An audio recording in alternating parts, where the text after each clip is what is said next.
It's not unusual for people in our highly competitive world to find themselves constantly evaluating their own performance in relation to the performance of others. Am I more beautiful than she is? Do we earn more money than they do? Is he a better dad than I am? The practice of comparing oneself to others may quickly become a detrimental one. The expression, "stop comparing yourself to others," is one that we've all heard before. It's not a horrible piece of advice, but it's a little off. To put it another way, it's almost impossible to avoid comparing oneself to others. It'll happen whether it's on social media or with new individuals you meet. That's why it's important to change your thinking. So today, we are changing that. By the end of this video, you will know exactly how to quit comparing yourself with others.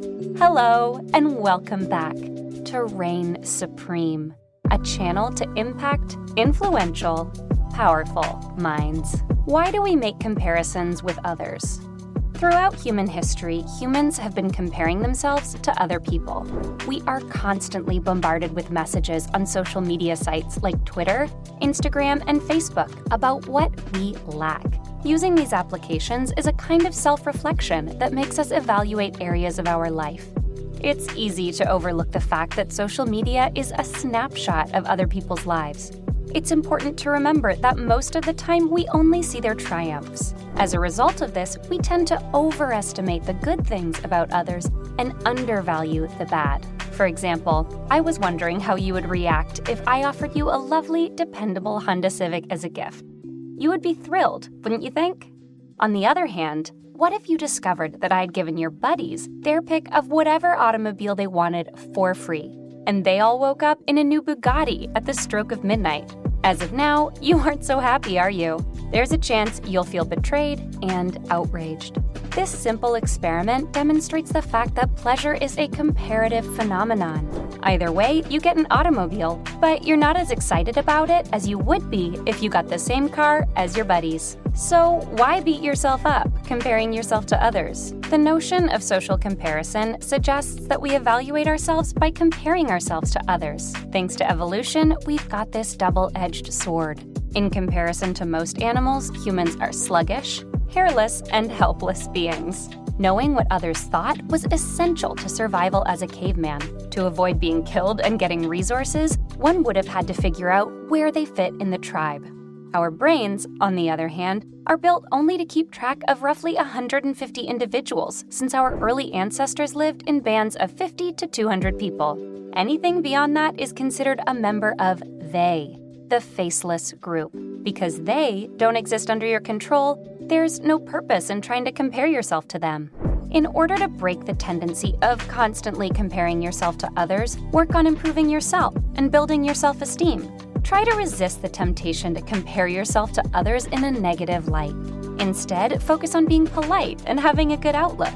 It's a lot of effort, but it's well worth it. As it turns out, there's a way out of the comparison trap without leaving your technology gadgets behind. Okay, so what's the answer? Self-awareness is the first step. Identifying when you compare yourself to others requires a high level of self-awareness. It is common for people to compare themselves to others on an unconscious and automatic basis. Be aware of when it happens and discover the causes that trigger it in the first place. The most common cause for most of us is the mindless social media scrolling. But it may also be sparked by other factors, such as interactions with certain people or places, or even simple activities like taking a stroll or driving through a posh retail area. Second, be thankful. In order to avoid comparing your life to others, remember to recognize and express thanks for all of the blessings in your life. As an example, at the conclusion of each day, write down 3 things that you are thankful for. Individuals who practice gratitude on a regular basis by recognizing and reflecting on the things for which they are grateful report enhanced well-being, pleasure, and contentment.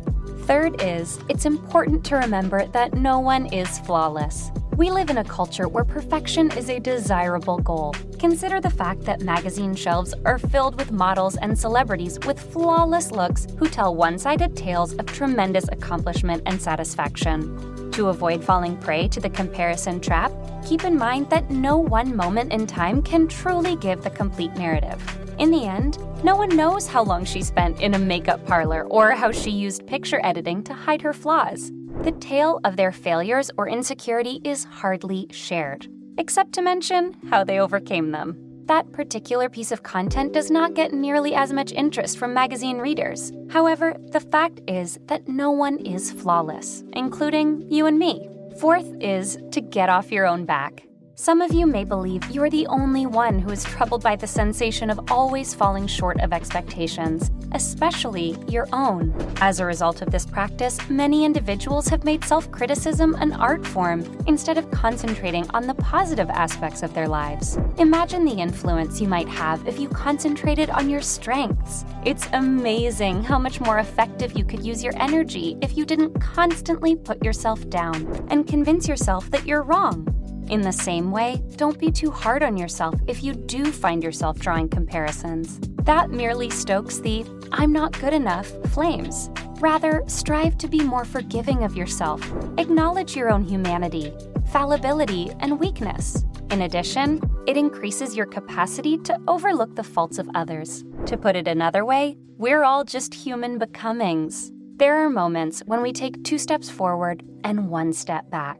Also, is it possible to live more truly, artistically, and boldly if you believe you are more than enough right now? The fact is, we all have our own anxieties, burdens, talents, and lessons to learn in our lives.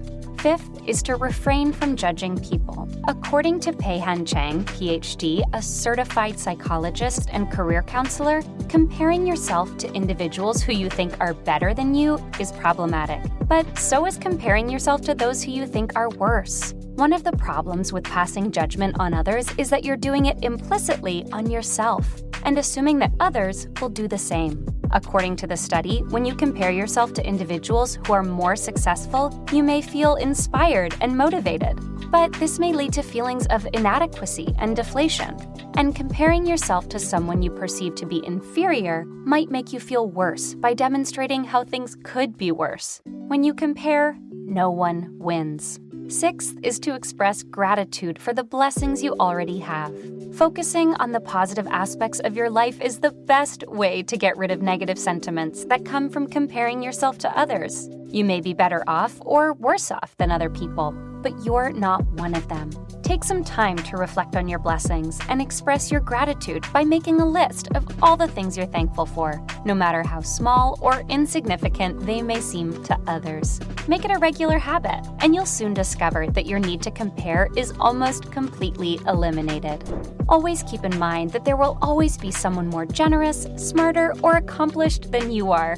The challenge is figuring out what you want to contribute to the plate that others don't. Focusing on what others have that you don't is a sure way to surrender control of your life. In the words of Theodore Roosevelt, comparison is the thief of happiness. So reclaim your authority, dedicate yourself to living a life of self-belief and manifesting the life you really want. Comparing oneself to others is ingrained in our nature as humans. However, it never results in anything positive. So let us refrain from comparing ourselves to others. We were not meant to lead the life they lead. Our time and energy should not be spent being envious of others. Instead, let us get on with the business of life. Determine now that you'll be a master at it and win. In the end, we only have one shot. And with that, today's video concludes. Thanks for watching, and if you've gained any value in today's video and would like to see more in the future, please hit the thumbs up, subscribe button, and notification bell, and we'll see you on the next one.